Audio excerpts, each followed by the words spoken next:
सोलापुरात मनसेचे पदाधिकारी बाळासाहेब सरवदे यांचा खून झाला. निवडणुकीच्या वादातून जोशी गल्लीमध्ये हा खून झाला. या घटनेनंतर संपूर्ण शहरात खळबळ उडाली. काल बाळासाहेबांच्या पार्थिवावर अंत्यसंस्कार करण्यात आले. आज मनसेचे नेते अमित ठाकरे यांनी सरवदे कुटुंबियांची भेट घेतली. या भेटीनंतर त्यांनी पत्रकारांशी संवाद साधला. बघा काय म्हणाले अमित ठाकरे. कोण नाही होणार. मिळालाच पाहिजे. त्यांच्या दोन मुली माझ्यासमोर रडतात. मला मुलाची आठवण आली. काय होईल, मी गेलो तर काय होईल त्या मुलाचं. त्या दोन मुली तुम्ही आज कृपया करून जाऊ नका आता तिकडे. पत्रकारिता सोडा, तुमच्यातला माणूस जिवंत आहे की नाही, ही काय परिस्थिती करून ठेवली आपण. आणि भाजपवाल्यांना मला एवढंच विचारायचं, तुमची पातळी एवढी पडली आहे, एवढी पडली आहे तुमची. पैसे देऊन फॉर्म परत घ्यायला सांगणं ठीक होतं, तुम्ही खून करायला लागले आता निवडणुकांसाठी.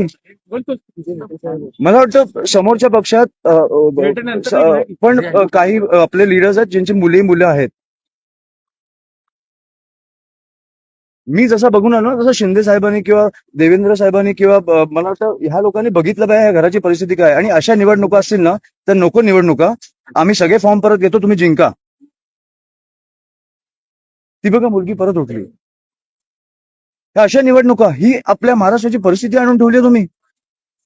मी कधीही कोणीही वारल्यावर राजकारण करत नाही, आणि आज पण मी नव्हतो करायला आलो. पण तुम्हाला कधीतरी कळणार आहे की नाही की तुमचे राज्य कुठे नेऊन ठेवलंय तुम्ही. मला वाटतं आपल्या सगळ्यातला एक माणूस जागा झाला पाहिजे आणि ह्या गोष्टींचा विचार केला पाहिजे.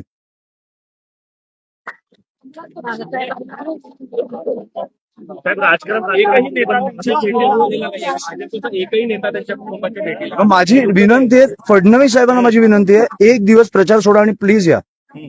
तुम्हाला निवडणुका काय कुठच्या पातळीला नेऊन ठेवल्यात ना आपल्याला कळतील.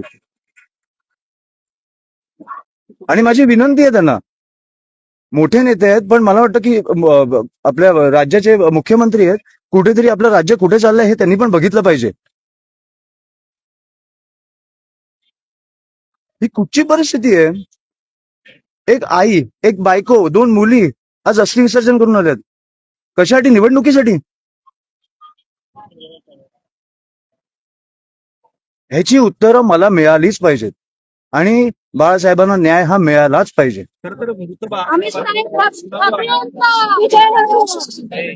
बाळासाहेबांवरती देखील गुन्हा दाखल झालेला आहे. त्याच्या कुटुंबियावर क्रॉस कंप्लेंट मी मला वाटतं फडणवीस साहेबांना जाऊन भेटणार आहे. मला इकडे सीपी कोणाशी बोलायची गरज नाहीये. फडणवीस साहेबांनी मुख्यमंत्री म्हणून मला एक 10 मिनिटं द्यावी. मला सगळी परिस्थिती त्यांच्याकडे मांडायची. मला वाटतं एक दिवस सोलापूरला येऊन ते जाऊ शकतात. ही राजकारणाची परिस्थिती मी सहन नाही करू शकत. आपलं राज्य असं नाही असू शकत. आणि मला वाटतं सोलापूरकर म्हणून पण तुम्ही विचार केला पाहिजे की हे कुठे नेतंय आपलं शहर. बाकी सगळं ठीक आहे, 70 ठिकाणी तुम्ही जिंकला, बिनविरोध जिंका, मजा करा. पुढे 5 वर्ष 10 वर्ष रस्त्यांची वाट लावा, सगळं करा. खून नाही झाले पाहिजेत. तुम्ही खुनापर्यंत पोहोचताय आता.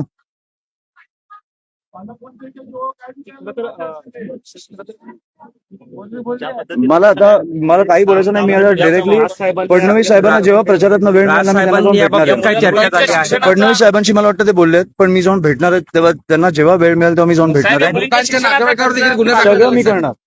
सगळं मी करणार. तुम्ही त्यांची काळजी नका करू. आणि मला आर्थिक गोष्टी इकडे बोलायचं नाहीये.